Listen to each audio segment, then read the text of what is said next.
রকম ঘটনা ঘটতেছে যে সেগুলো নিয়ে কথা বলতেই হয়। তাই অনেকগুলো বিষয় যেগুলো নিয়ে কথা বলবো বলে মনে করছিলাম আর কওয়া হয় না। যাই হোক, আজকের আলাপ আমরা শুরু করি তৌহিদি জনতা নিয়ে। আমরা আর এক গ্যাঞ্জামের মধ্যে পড়েছি। নানা জায়গায় জনতা হামলায় পড়তেছে, নানা রকম ঘটনা ঘটতেছে। বাঙ্গু সেকুলারেরা নাম দিচ্ছে তৌহিদি জনতা। এর মধ্যে কয়টা ঘটনা ঘটছে যে ঘটনাগুলো একটার সাথে আবার একটা সম্পর্কযুক্ত, একই রকম ঘটনা। এ ওরে দোষ দেয়, সে তারে দোষ দেয়।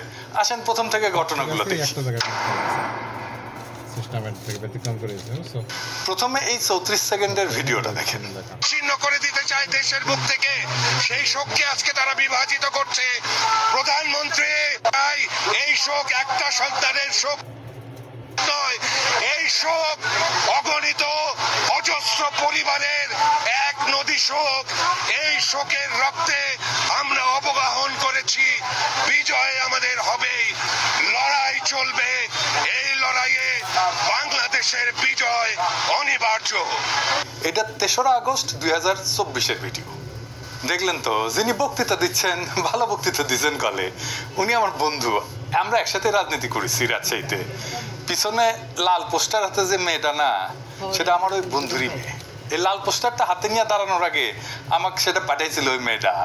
আমি ওটা ফেসবুকে শেয়ারও করেছিলাম। সেই মেয়েটা হইতেছে মোহাম্মদপুরের সেই সিগারেট কাণ্ডের একজন ভিকটিম মেয়ে। ঘটনা কি ঘটেছে আপনারা জানেন। এর দুটো মেয়ে বিড়ি খেতেছিল। অনেকে বলছে এটা রোজার দিনে। জি না, এটা রোজার দিনে না, এটা 1 মার্চের ঘটনা।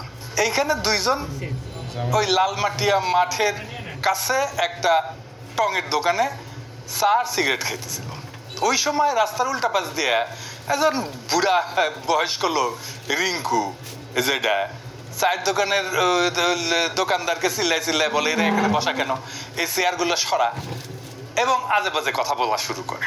প্রথম দিকে এড়ায় যায় মেয়েগুলা। এইসব বলতে বলতেই এই মেয়েগুলোকে একা পেয়ে ওই লোক সরাও হয়, আর এক পাশ থেকে তেরে আসে। তো মেয়েগুলোকে বলে এখান থেকে উঠে যাও। তো বলে আমরা কেন উঠে যাব? তখন এই রিঙ্কু এই একটা মেয়েকে বেশ্যা বলে ডাক দেয়, বলে তুই তো বেশ্যা, তুই বেশ্যাগিরি করতে আসছিস। এইভাবে গালিগালাজ করতে থাকে। বলছে তোরা গাঁজা খাস, এখানে গাঁজা খাচ্ছিস। আর অন্যদেরকে উস্কানোর জন্য বলে এদের সিগারেট খেতে মানা করছি, তারপরে গাঞ্জা খাওয়া ধরেছে। তো এই সমস্ত চেষ্টা শুনে ওই একটা মেয়ে তার হাতে থাকা চায়ের কাপ থেকে অল্প চা ছিল, সেটা ওই লোকের দিকে ছুঁড়ে মারছে। আর সাথে সাথে ওই মেয়েটার চুল ধইরা মাথায় বাড়ি দেওয়া শুরু করছে। ওই মেয়েটারে মারা শুরু করছে, চশমা টশমা ফেলে দিছে এবং কেটে কুটে গেছে। যাই হোক, এইটা নিয়ে আর বিস্তারিত না যাই, খুব বাজে ভাবে এই মেয়ে দুটোকে মারছে। দেখেন, আপনি ভিডিওটা দেখেন।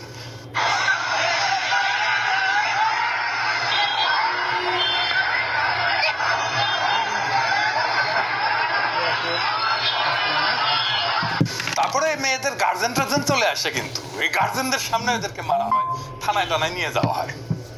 থানার মধ্যে ঢুকে আবার থ্রেট দেয় যে জেলের ভাত খাওয়াবে। 3-4 ঘন্টা থানার মধ্যে কিন্তু ওরা আটকা ছিল। এবং আপনারা দেখছেন ভিডিওতে মেয়েগুলোকে খুব জঘন্যভাবে পিটানো হয়েছে। শুরুটা করছে এই রিঙ্কু নামের লোকটা। রিঙ্কু কে?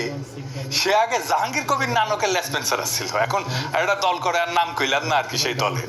আচ্ছা ধরেন, মেয়ে দুইটা খুবই খারাপ কাজ করেছে, সিগারেট খেয়েছে। তো রিঙ্কু তো বুড়া বেডা, পাল পাইকে তো তালতলায় গেছে। ওই মেয়ে দুটা তো তার মেয়ের বয়সী। ধরলাম তার শাসন করার অধিকার আছে। শাসন কি বেশ্যা বলে করা যায়? আপনার মেয়েরে কেউ বেশ্যা বললে আপনি ছেড়ে দিবেন, মেনে নিতেন? আচ্ছা বলেন, আমাদের সমাজে তো আমরা নৈতিকতা শিখি কোথায়? বাসায় শিখি অবশ্যই।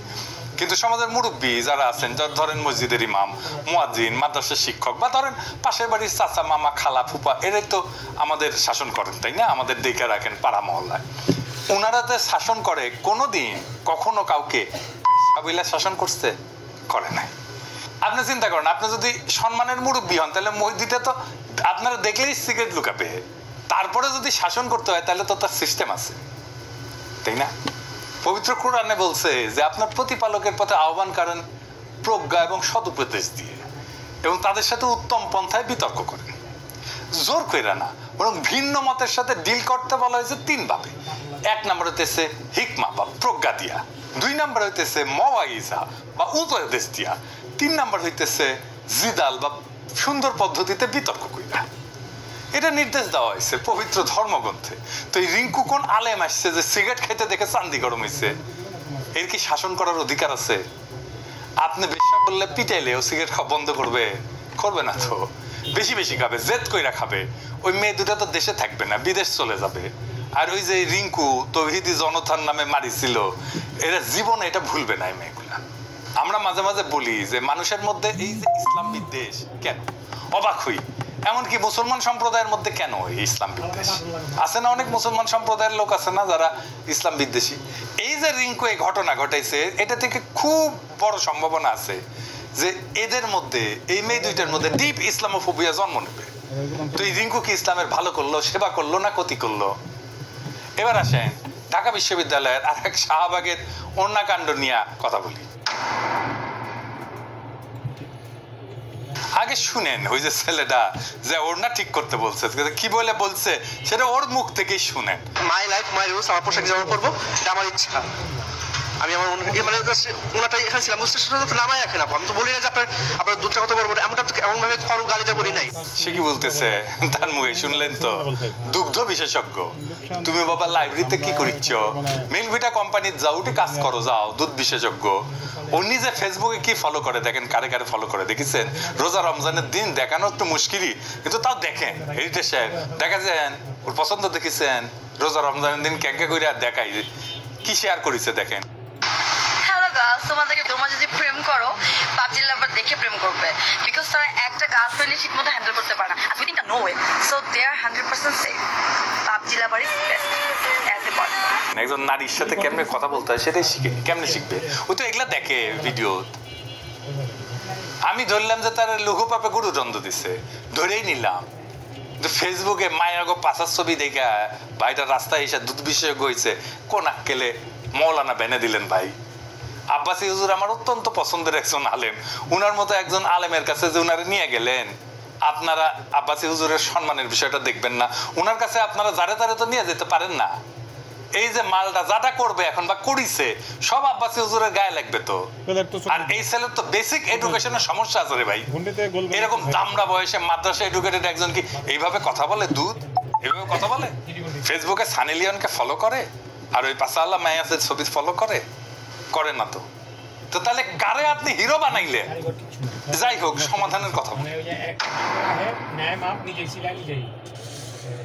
এই যে শাহবাগে জড়ো হইলো সবাই, সে জায়গায় ইন্টারভেনশন করতে হইতো মুরব্বীদের। এখানে কোনো মুরব্বী ধর্মীয় ইস্যুগুলোকে রাজনীতি দিয়া, সমাজ দিয়া, আইন দিয়া, সোশ্যাল মিডিয়ার জাজমেন্ট দিয়া ডিল করতে যায় না। এটা করা যায় না, আমরা করতেও চাই না। এগুলো ধর্মীয় নেতাদের হাতে ছাইড়া দিতে হবে। এখন যদি বাবুনগরী সাহেব থাকতেন, উনি ইন্টারভেন করতে পারতেন, ওনাকে সবাই মানে। ঢাকায় কিন্তু মামুনুল হক সাহেব আছে, ওনারাও তো ডাকা যাইতো। আমার ধারণা উনি জানলে ইন্টারভেন করতেন। আমার অত্যন্ত পছন্দের একজন আলেম। আমি ঢাকার সকল আলেমকে অনুরোধ করবো, আপনারা নিজেরা একটু বসেন, নিজেরা আলাপ করেন, তারপরে আমাদেরকে পরামর্শ দেন যে আমাদের কেমনে চলা উচিত। প্রশাসনকে পরামর্শ দেন, জনগণকে বলেন এইসব ইস্যুতে কিভাবে ডিল করা যায়। আবার এরকম ইস্যু ঘটবে, আপনারা ইন্টারভেন করবেন মেহরবানি কইরা, এই আশা থাকলো। আপনারা বুঝতে পারতেছেন নিশ্চয়ই এটা একটা বড় প্ল্যান আন্তর্জাতিকভাবে দেখাবে যে বাংলাদেশের নারীরা নিরাপদ। আপনারা তো মন্দির পাহাড়ে দিয়েছেন না 5ই আগস্টের পর? আপনাদের হাতে জাতি দায়িত্ব দিতে চায় নারীদের নিরাপত্তা নিশ্চিত করা। আপনারা ওয়াজে এই নারীদের নিরাপত্তার ইস্যুটা নিয়ে আসবেন, কথা বলবেন আপনাদের ওয়াজে। এইবার আসেন এই ইস্যুতে আর একটা আলোচনা আসছে, সেটা নিয়ে একটু আলাপ করি। এপির কদরুদ্দিন শিশির একটা পোস্ট দিছে, ভাইরাল হয়েছে ভালোই এই ইস্যু নিয়ে। শিশির আমার খুবই পছন্দের একজন সাংবাদিক, তাও কিঞ্চিত সমালোচনা করতেই হচ্ছে শিশিরের পোস্ট নিয়ে। শিশির 21-এর বইমেলা খেতে যে শতাব্দী ভবন দোকানের সামনে যে প্রতিবাদ, ওটারও শিশির মপ কইছে, কিন্তু আমাদের পোলাপানদের মারছে তো পবতাই না। দেখেন প্রথম আলো ডেইলি স্টারের সামনে জিয়াপথে ছিল এরকম 2 জন, গতকাল শাহবাগেও ছিল ওই যে এই পোলাটারে সারানো। এই যে স্পেসিফিক 2 জনের কথা বলা হইতেছে, ওরা কি জিয়াপথে এসে সহিংসতা করেছে নাকি এমন কিছু করেছে যেটা অগ্রহণযোগ্য? তাহলে একটা শান্তিপূর্ণ কর্মসূচিতে এসে শান্তিপূর্ণভাবে অংশ নিয়েছে, সবাই অংশ নিতে পারে। আমরা কি তাদের বাইক করে দেবো? কখনোই না। জিয়াপথ হইল একটা বিশাল সামাজিক আয়োজন, যেখানে শ্রেণী, ধর্ম, রাজনৈতিক পরিচয়ে ঊর্ধ্বে উঠা সবাইকে সমানভাবে আমন্ত্রণ জানান। এখানে বিএনপিরা আসছে, এখানে জামাত ইসলাম আসছে, এখানে জাতীয় নাগরিক কমিটির লোকজন আসছে। এই মিলন মেলা উপলক্ষে সৌহার্দ্য এবং সম্প্রীতির বন্ধনে আবদ্ধ হবে মানুষজন। আমরা তো হিন্দুদের জন্য খাসির আয়োজনও করছি জিয়াপথে। কিন্তু এখন ভাবেন, মানে আওয়ামী লীগ শাসন আমলে যে ওয়ার অন টেররে দাড়ি টুপি দেখলেই সন্ত্রাসী বলা হয়েছে, জঙ্গি বলা হয়েছে, সেই বিচার আমরা কি এই জিয়াপথে এসে করবো? তাহলে এটা ইনসাফ হলো? আমরা তো কোনো দল বা শক্তির অনুগত হইয়া বিপ্লব করিনি যে আমাদের আওয়ামী লীগ, ভারত বা পশ্চিমাদের পরিকল্পনা মাফিক তাদের তথাকথিত সন্ত্রাসের বিরুদ্ধে অনন্ত যুদ্ধের মধ্যে আমাদের থাকতেই হবে। আমাদের বিপ্লব অভ্যুত্থান ছিল অন্যায়ের বিরুদ্ধে প্রতিবাদ, এক নতুন সূর্যের অপেক্ষায় করা একটা সংগ্রাম। সেটা তো কখনোই অন্ধ প্রতিশোধের খেলায় পরিণত হওয়ার জন্য ছিল না। গতকাল শাহবাগের সবচেয়ে খারাপ কাজ যেটা হয়েছে তা হইতেছে ছেলেটাকে হিরো বানায় দেওয়া হয়েছে, পাগড়ি টাগড়ি পরায়, ফুলের মালা টালা দেওয়া, এটা খুবই খারাপ এক্সাম্পল হয়েছে। এটা উৎসাহিত হয়ে সারা দেশে ফেসবুকে মাইয়াদের পাশে দেখা এই যে যৌন অবদমিত কিছু উচ্ছৃঙ্খল পোলা নারীদের উপরে এইভাবে চড়া হইতে থাকবে। আমাদের সমাজ বাদ দেন, ইকোনমি থাকবে এরকম করলে, আমাদের গার্মেন্টস থাকবে, মেয়েরা যাইতে পারবে গার্মেন্টসে, কেমনে সামলাইবেন এসব? গতকাল শাহবাগ থানায় তো ধর্ম উপদেষ্টা যাওয়া উচিত ছিল এইসব ফয়সালার জন্য। সর্বজন সদ্য আলেমদের যায় বলতে হইতো যে হুজুর এসব দেখেন, আপনারা পরামর্শ দেন কি করা লাগবে, আপনারা মুরব্বী দেখেন, 3-4 জন মুরব্বী বিষয়টা সেটেল করে দিতে পারতেন ওইখানে। আমি ধর্ম উপদেষ্টা হইলে বা স্বরাষ্ট্র উপদেষ্টা হইলে তাই করতাম, ওনারা ফয়সালা করে দিতেন, আমি ওনাদের বসতে দিয়ে পাশে দাঁড়ায় থাকতাম, লিটারারি দাঁড়ায় থাকতাম, আক্ষরিক অর্থে দাঁড়ায় থাকতাম। এইটা বুঝাইতে যে ওনারা আমারও মুরব্বী। কিন্তু আমরা সেটা করবো না, ফেসবুকে লড়াই লাগাই দেবো, অযথা আমাদের শক্তি ক্ষয় করবো। একটা জাতির ক্রিয়েটিভ এনার্জি আমরা কত অল্পেই খরচা করে ফেলি।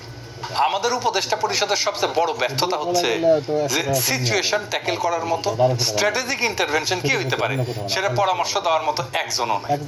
আমি যদি গতকালের টাইম মতো ঘটনা জানতে পারলাম না, তাহলে সংশ্লিষ্টদের এই পরামর্শ দিতাম। ওনারা তো আবার গাড্ডায় না পড়লে পর্যন্ত পরামর্শ চান না।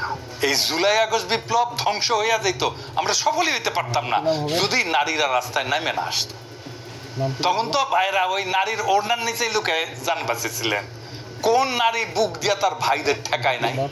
এই নারীরাই বিরান রাজপথে ভাইয়ের লাশ কাঁধে নিয়া মিছিল কইরা আমাদের বিবেককে জাগাইছে। দেখেন